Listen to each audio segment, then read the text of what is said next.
জামাইয়ের বাবা কই? ওই বাবা কই? আপনি বসেন। মেয়ে পক্ষের আপনি সাক্ষী কারা থাকবে?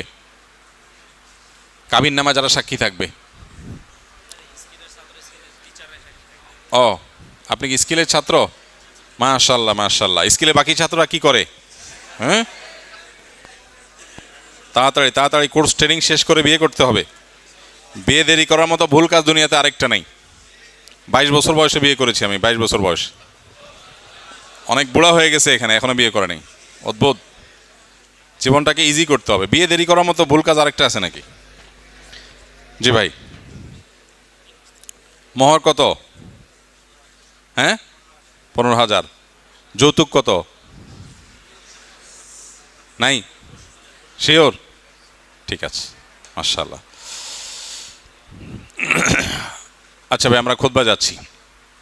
আলহামদুলিল্লাহ আলহামদুলিল্লাহ নাহমাদুহু ওয়া নাস্তাঈনুহু ওয়া নাস্তাগফিরুহু ওয়া নু'মিনু বিহি ওয়া নাতাওয়াক্কালু আলাইহি ওয়া নাউযু বিল্লাহি মিন শুরুরি আনফুসিনা ওয়া মিন সাইয়্যাতি আমালিনা মান ইয়াহদিহিল্লাহু ফালা মুদিল্লা লাহু ওয়া মান ইউদ্লিলহু ফালা হাদিয়া লাহু ওয়া আশহাদু আল লা ইলাহা ইল্লাল্লাহু ওয়াহদাহু লা শারীকা লাহু ওয়া আশহাদু আন্না মুহাম্মাদান আবদুহু ওয়া রাসূলুহু আরসালাহু বিল হাক্কি বাশীরান ওয়া নাযীরা ওয়া দাঈয়ান ইলাল্লাহি বিইذনিহি ওয়াস সিরাজাম মুনীরা।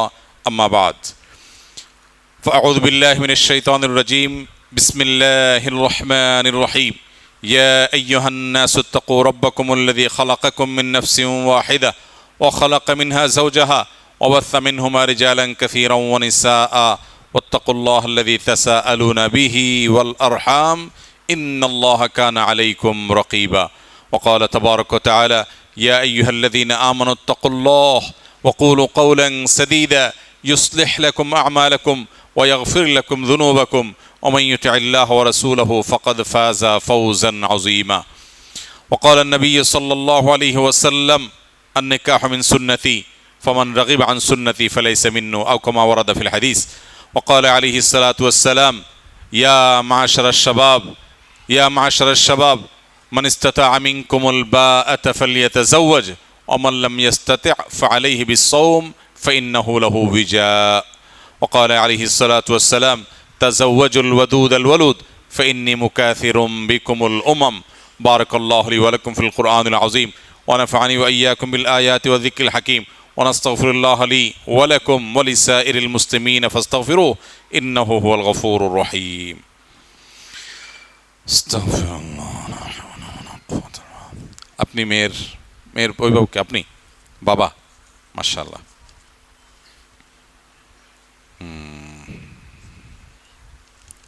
ভালো। আপনি একটু এদিক ফিরে বসুন, তার দিকে ফিরেন একটু। হ্যাঁ, আপনি আমার সাথে বলেন: আমি মোহাম্মদ মতিউর রহমান আমার মেয়ে মাহমুদা সুলতানা মিমকে জনাব ইউনুস মিয়ার ছেলে, বলেন, জনাব জুবায়ের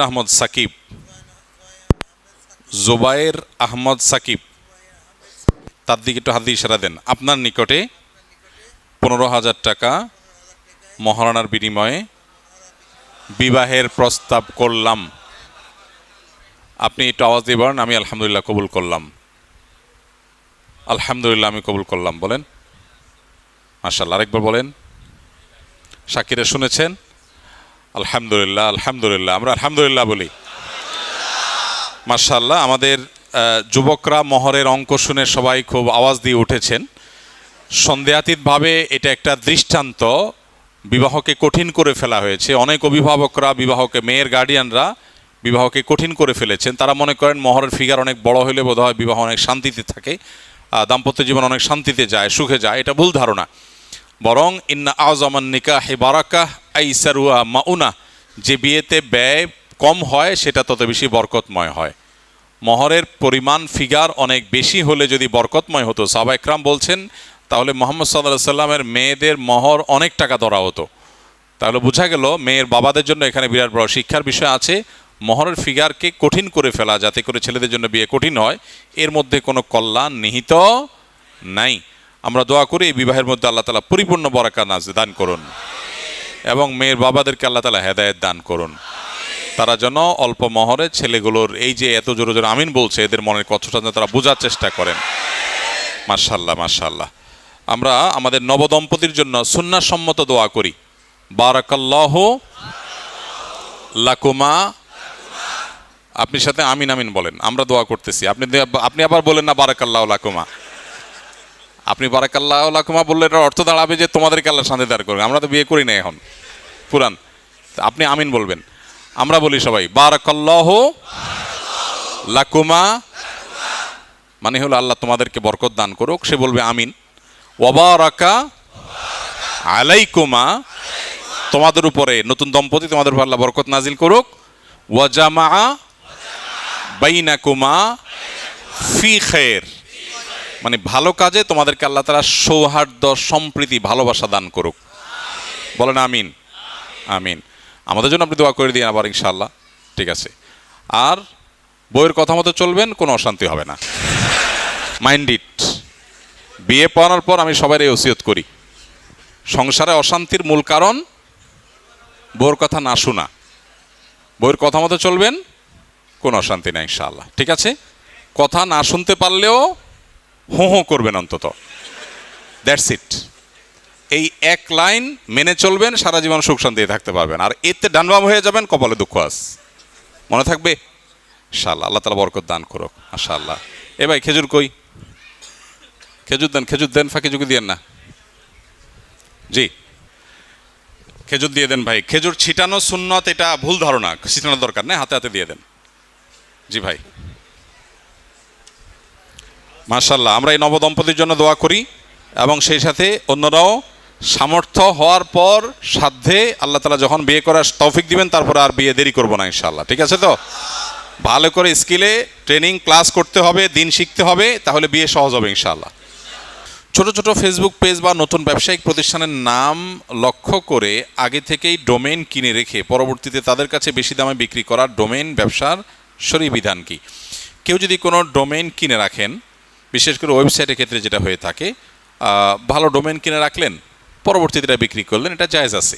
মৌলিকভাবে যদি কোনো হারাম কাজের সহযোগিতা না থাকে, আলাদা কোনো হারাম কিছু যুক্ত না হয়, তাহলে এটা নাজায়েজ কোনো কাজ না। কারণ একটা ওয়েবসাইট ওপেন করলাম, তার জন্য আমি টাকা ইনভেস্ট করলাম, আমি খুঁজে বের করলাম, ওয়েবসাইটটা আমি ডোমেইনটা আমি কিনলাম, এগুলোর জন্য আমার যতটুকু পরিশ্রম আছে এটা আমার ইনভেস্ট, এরপর আমি এটা বেশি দামে বিক্রি করতে পারি, এই রাইট আমার আছে।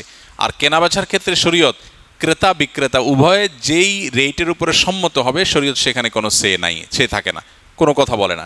একটা জিনিস আমি বিক্রি করব, ক্রেতা কিনবে, উভয়ে সম্মতিতে যেই দাম চূড়ান্ত করবে সেটাই চূড়ান্ত। এখানে শরীয়ত কোনো বাধা নিষেধ দেয় না।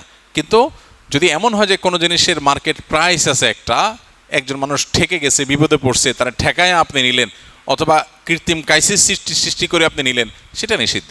বাকি জেনারেলি যে কোনো পণ্য কেনাবেচার ক্ষেত্রে ক্রেতা বিক্রেতা উভয়ের সম্মতিতে কোনো রেট ঠিক করলে শরীয়তে সেখানে কোনো বক্তব্য থাকে না। সেজন্য ডোমেইন কেনাবেচা করা মৌলিকভাবে জায়েজ আছে, যদি কোনো হারাম কিছু তার সাথে যুক্ত না হয়।